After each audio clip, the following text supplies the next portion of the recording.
শেখ হাসিনার পরামর্শে ভোট ইঞ্জিনিয়ারিংয়ের মাধ্যমে ভারতের পশ্চিমবঙ্গের শুভেন্দু অধিকারীকে ক্ষমতায় বসানো হয়েছে। হাসিনার পরামর্শে মমতা ব্যানার্জিকে পরাজিত করে শুভেন্দু মুখ্যমন্ত্রী হচ্ছে। চিন্তা করে দেখেন, কিছুদিন আগে পশ্চিমবঙ্গে যে নির্বাচন হয়েছে সেখানে বাংলাদেশ থেকে দীক্ষিত হয়ে নির্বাচনে কারচুপি করা হয়েছে শুভেন্দুর পক্ষে। মমতাকে হারিয়ে শুভেন্দু অধিকারীকে ক্ষমতায় বসানো হয়েছে। মোটা দাগে এই হচ্ছে তার মন্তব্য।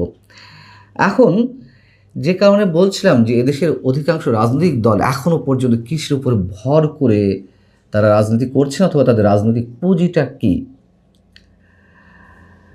আমরা জানি যে কর্নেল অলি আহমেদ সবশেষ বাংলাদেশে যে নির্বাচন হলো, ত্রয়োদশ জাতীয় সংসদ নির্বাচন, সেই নির্বাচনের আগে জামাত নেতৃত্বাধীন জোটে যোগ দিয়ে তিনি নির্বাচন করেছেন এবং শোনা যায় যে বড় ধরনের গিভ অ্যান্ড টেকের মাধ্যমে তিনি জামাতের জোটে যোগ দিয়েছিলেন। যাই হোক, সেগুলো নিয়ে তো আলোচনা আছে। এখন তিনি যে বক্তব্য দিয়েছেন সেই জায়গা থেকে প্রথম প্রশ্ন, শেখ হাসিনার বিরুদ্ধে অভিযোগ জানানোর মতন অনেক কিছু আছে, কিন্তু এই ধরনের বেসামাল কথাবার্তা কেন? শেখ হাসিনা এতটাই শক্তিশালী হয়ে আছেন ভারতে অবস্থান করে বা আশ্রয় নিয়ে যে ভারতের মতন দেশের একটি রাজ্যে কে মুখ্যমন্ত্রী হবে সেটি নির্ধারণ করে দেন শেখ হাসিনা, আর শেখ হাসিনা সেই পরামর্শ অনুযায়ী চলেন সেখানকার প্রধানমন্ত্রী নরেন্দ্র মোদী। এখানে অনেক কিছু মন্তব্য করা যায়, আমরা তো আর বিশেষ বেসামাল অবস্থা থাকি না, অতএব মন্তব্য করার জায়গা থেকে নিজেকে সামনে রাখতে হচ্ছে। যাই হোক, ভারত বিরোধিতা ছাড়া এদেশের অধিকাংশ রাজনৈতিক দলের এখনও কোনো পুঁজি নেই। আমরা দেখেছি কথিত বিপ্লবী যারা রয়েছেন এনসিপির হয়ে সাবেক ছাত্র সমন্বয়ক, তারা তো ডক্টর ইউনূস সরকারের সময় পুরো ১.৫ বছর ভারতের বিরুদ্ধে বিপ্লবী সংগ্রাম করে ভারতের 7 সিস্টার্স বিচ্ছিন্ন করে যা ইচ্ছে তারা তাই করেছে। তারা নরেন্দ্র মোদীকে ক্ষমতা থেকে টেনে হিঁচড়ে নামিয়েছে এবং তার একটু আপগ্রেডেড ভার্সন হচ্ছেন এই কর্নেল অলি আহমেদরা। দ্বিতীয় প্রশ্ন যদি এভাবে উত্থাপন করি যে মমতার জন্য দরদটা কেন উতলে উঠছে, তার মানে কি এই যে আমরা যে শুনি বা জানি তৃণমূল কংগ্রেসের মমতা বন্দ্যোপাধ্যায়ের সঙ্গে এদেশের কথিত ইসলামপন্থী মৌলবাদী রাজনৈতিক বেশ কিছু প্রতিষ্ঠানের সঙ্গে বা দলের সঙ্গে একটা মারাত্মক কানেকশন ছিল। এদেশে মৌলবাদী শক্তির উত্থানের যে একটি ধারা বা একটা পর্যায়ে আমরা দেখেছি, পশ্চিমবঙ্গের মমতা বন্দ্যোপাধ্যায়ের একটা যোগসাজশ ছিল এবং ২৪শে যে গণঅভ্যুত্থান সেটির পিছনেও মমতার এক ধরনের পার্টিসিপেশন ছিল। তার কারণ পশ্চিমবঙ্গে আমরা দেখেছি মৌলবাদী সংগঠনগুলো যেভাবে একেবারে জ্বালাওপোড়া আন্দোলন শুরু করেছিল শেখ হাসিনার সরকারের পতনের জন্য। বিজেপি মানে নরেন্দ্র মোদীর যে ভারতীয় জনতা পার্টি, সেই দলটির যে হিন্দুত্ববাদী মৌলবাদী রাজনীতি সেটিকে নিশ্চয়ই আমরা সমর্থন করি না, কিন্তু তারা সেই সব বিষয়ে কিছু না বলে মমতার পক্ষে দাঁড়াচ্ছেন। রহস্যটি আসলে কোথায়? এবং বিজেপি সম্পর্কে একটি কথা না বললেই নয় যে আমরা জানি যে বিজেপি হিন্দুত্ব মৌলবাদী সংগঠন, কিন্তু তারা তো ভারতের জাতীয়তাবাদে বিশ্বাসী। এদেশে যে মৌলবাদী রাজনৈতিক সংগঠনগুলো রয়েছে ইসলামপন্থী, তারা কি বাঙালি জাতীয়তাবাদী বা বাংলাদেশি জাতীয়তাবাদে বিশ্বাসী? তারা তো ৭১কেই স্বীকার করে না। এবং কর্নেল অলি আহমেদরা এই দেশকে জন্ম দিলেও পরবর্তীতে তারা তাদের আদর্শ ধরে রাখতে পারেননি বিশেষ সুবিধাবাদিতার জায়গা থেকে। মমতা বন্দ্যোপাধ্যায় যে তিস্তার পানি চুক্তি প্রায় ১.৫ যুগ ধরে আটকে রাখলেন, সে বিষয়ে তো কর্নেল অলিরা কখনো মুখ খোলেননি, কথা বলেননি। পাকিস্তান ইস্যুতে কি এই কর্নেল অলি আহমেদরা বা এনসিপি কিংবা জামাত ট্রু শব্দটি করেছে? গত ১.৫ বছরে মানে ডক্টর ইউনূসের জঙ্গি শাসনের সময় পাকিস্তানি গোয়েন্দা কর্মকর্তারা যে একের পর এক বাংলাদেশে এসেছেন, কোথায় কোথায় গোপন বৈঠক করেছেন, আঁতাত করেছেন, পাকিস্তানি জঙ্গিবাদী কার্যক্রমের সঙ্গে যেসব কথিত রাজনৈতিক দলের নেতাদের যোগাযোগ বা সম্পৃক্ততা, তারা যে বাংলাদেশে এসেছেন, আমাদের স্পর্শকাতর বেশ কিছু বাহিনীতে তারা যোগাযোগ বৃদ্ধি করেছেন, সেসব বিষয়ে টু শব্দটি করেছেন? করেননি। এই যে জঙ্গিবাদী কার্যক্রমের সঙ্গে জড়িত অনেকে জেল থেকে বেরিয়ে এলেন, জামিন পেলেন, তাদের বিষয়ে কোনো কথা বলেছেন? বলেননি।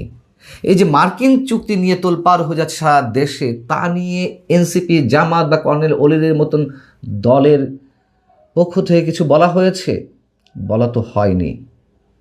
তাদের একমাত্র পুঁজি হচ্ছে ভারতে বিরোধিতা। এগুলো মানুষ আর খায় না।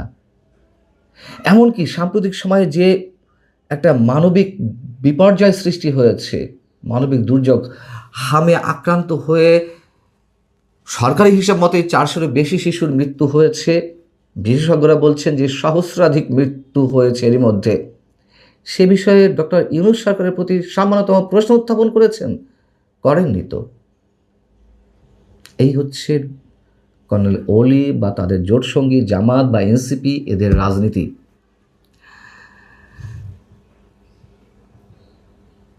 এর সঙ্গে আরেকটি বিষয় উল্লেখ না করলেই নয়, যদিও কর্নেল ওলি বিষয় নয়, বরং শেখ হাসিনা প্রসঙ্গ।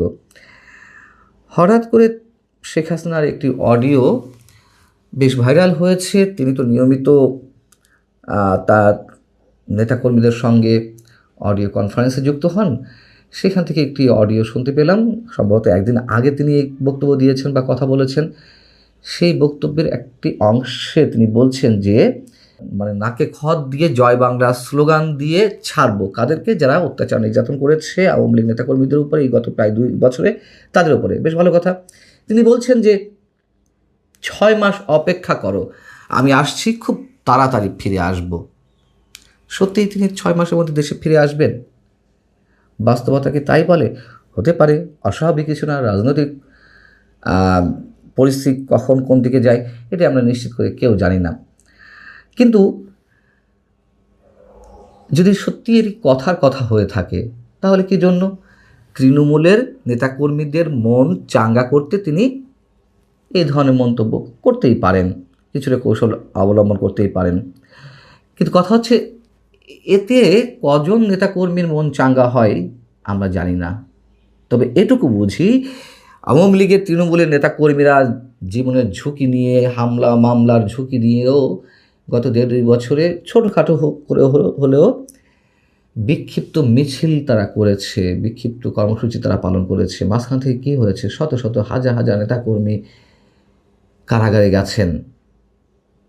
কিন্তু কারাগারে যাওয়ার পর কি হয়েছে? তাদের খোঁজ খবর কেউ নেননি। যদি নেতাকর্মীদের মন চাঙ্গা করতে হয়, তাদের যে মামলা মোকদ্দমা, তাদের সেই বিষয়গুলো খোঁজ খবর নিন।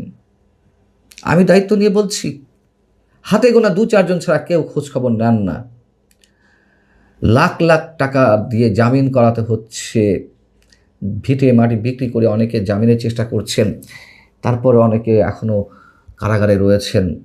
এসব মিষ্টি কথাই নেতাকর্মীদের মনে মানে চিড়ে ভেজবে না।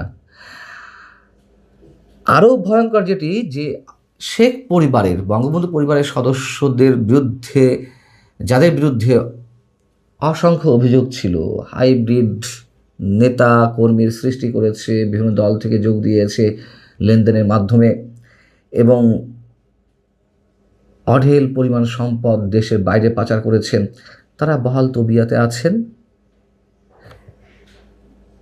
তারা তো সুখে শান্তিতে মোটামুটি আছেনই, কিন্তু নেতাকর্মীরা যত যা ঝুঁকি ঝামেলা, জীবনের ঝুঁকি নিয়ে সব কিছু করছেন, তাদের খোঁজখবর কেউ তো নিচ্ছে না।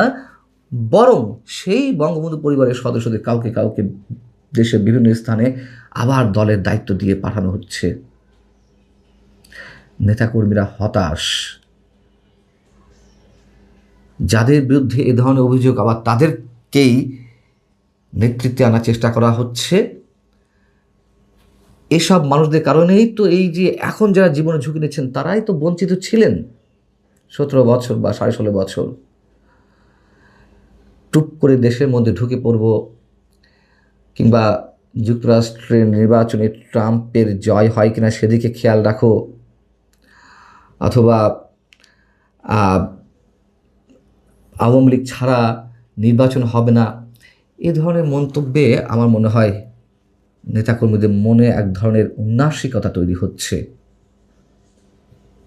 যদি তাদের মন সত্যি সত্যি চাঙ্গা করতে হয় তাহলে দলের মধ্যে শুদ্ধি অভিযান চালাতে হবে এবং এটি শেখ হাসিনাকেই করতে হবে।